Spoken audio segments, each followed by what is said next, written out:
Welcome back to the channel and welcome to episode 6. That's right, this is day 6 of our 7 episodes in 7 days marathon. I can see light at the end of the marathon tunnel, and it's not the oncoming freight train.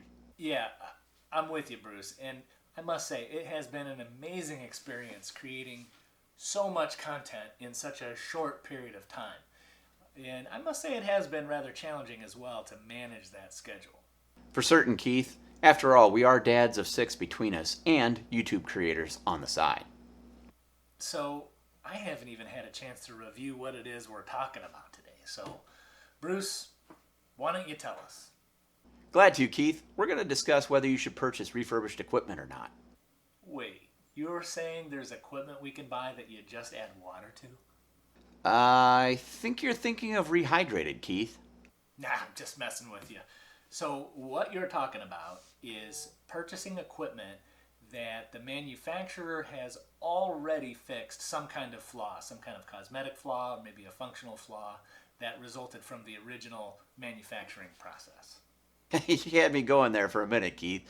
But that's exactly what we're going to spend time talking about today. Okay, so I have to ask, why would you want to do that? Purchase refurbished equipment. Really, the primary reason is cost. Depending on the item and the manufacturer, you can save anywhere from 10 to 50% of the cost of an item over new. Many companies perform additional testing on these units they're refurbishing because of the original flaw or failure. They don't want those units coming back to them again. Well, that makes perfect sense then. You get to purchase the equipment you really want in the first place, but you get it at a significant discount. And in fact, maybe even benefit from some additional quality checks that you would normally not get. Exactly, Keith. Now, not every refurbishing program is the same, and not all equipment is refurbished by the original manufacturer. So you really need to pay attention to the details here. Okay, so what can you do to safeguard yourself? First, many manufacturers reduce the warranty from, say, 1 year down to 30 to 90 days. Some still maintain the original manufacturer warranty, such as Apple. So, for example, years ago we purchased an iPod refurbished, and we purchased it directly from Apple. When we got the unit, it actually didn't work right out of the box. So we set up an appointment at the Apple store, went in, they tested it, and after their testing, they actually replaced it with a brand new unit on the spot. Okay, so it sounds like your mileage may vary, right, from manufacturer to manufacturer. So that said, how do I go about making a well-informed purchasing decision on a specific piece of refurbished equipment that I care about? That's an even better follow-up question, Keith. You need to research the product and the offer. Since not all refurbished equipment is refurbished equally, and because not all warranties are the same, you really need to dig in until you find those details. I think some examples would be helpful here. Yeah, that sounds great. Let's do some real-world examples. Let's go. Well, I already told you about our Apple iPod experience, but let me expand a little bit here. So we did purchase that iPod directly from Apple. At the same time, there were other third-party refurbished units available that only included a 30-day warranty. So even if the warranties had been the same amount of time, I certainly would much rather have Apple backing that warranty versus some third party. It sounds like you did quite a bit of research before that purchase, so I have to ask, was there a big price differential?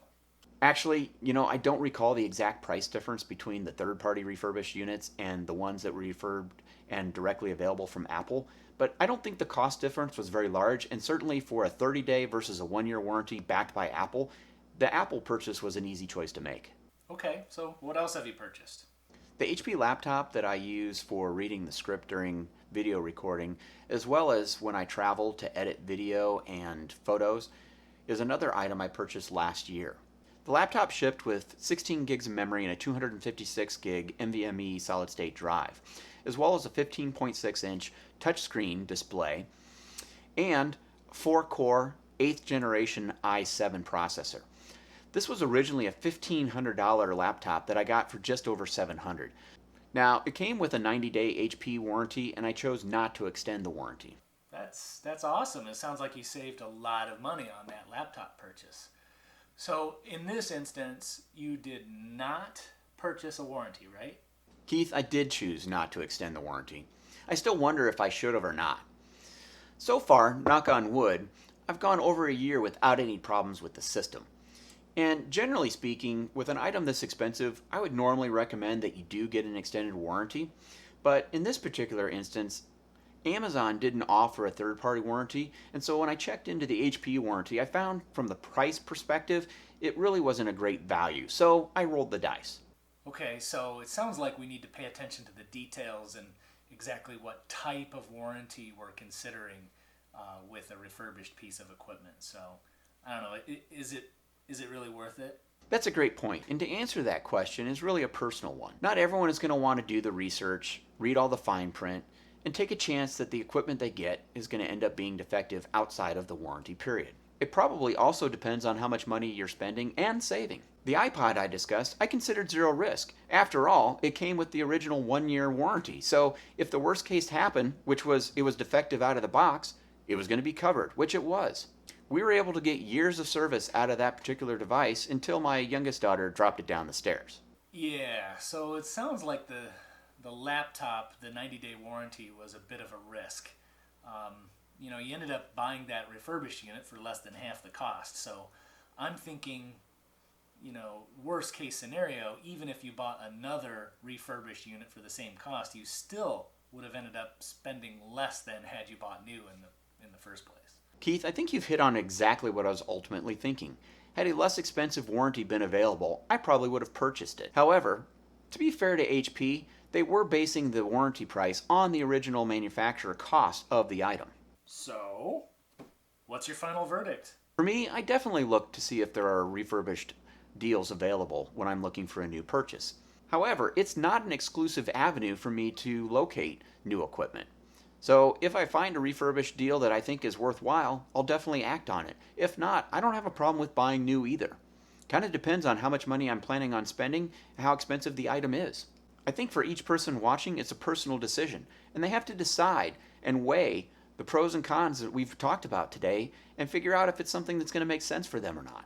Fair enough. So it sounds like if you decide to dip your toes into the pool of refurbished equipment, that there's a lot of factors to consider, right?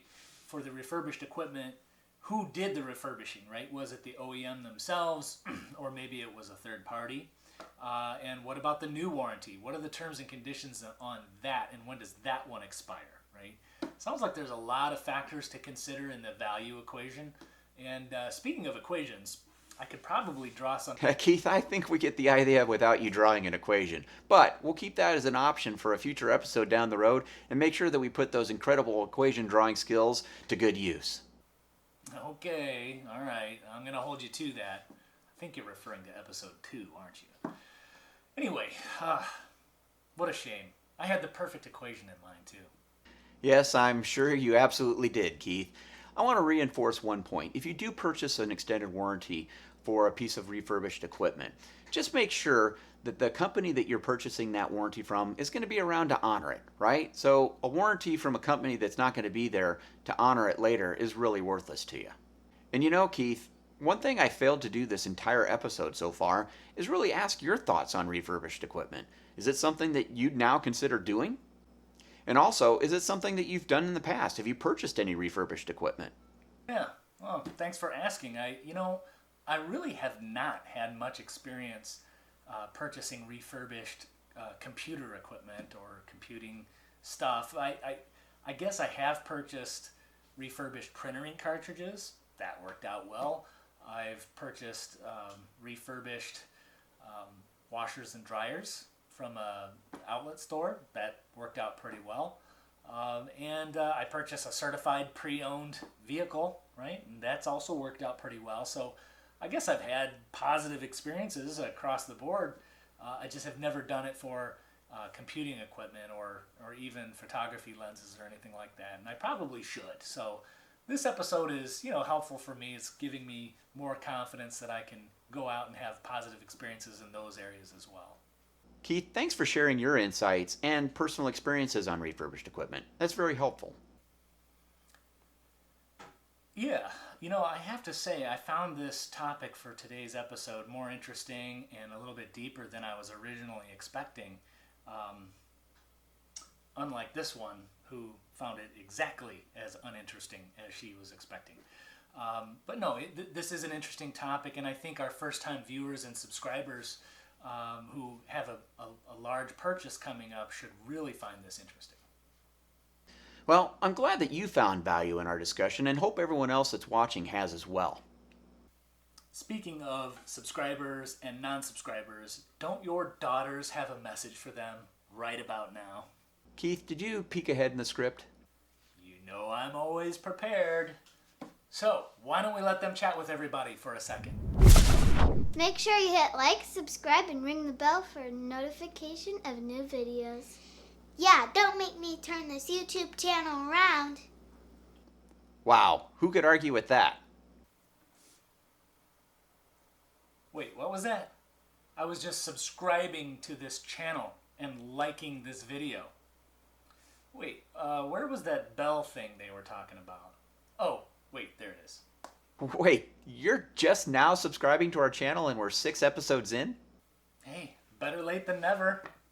Well, everyone, don't be like Keith and put that off. Thanks again for joining us for another episode, and don't forget, we have 1 episode left in our 7 episodes in 7 days launch event. If you set your reminder like I just did, we'll see you then.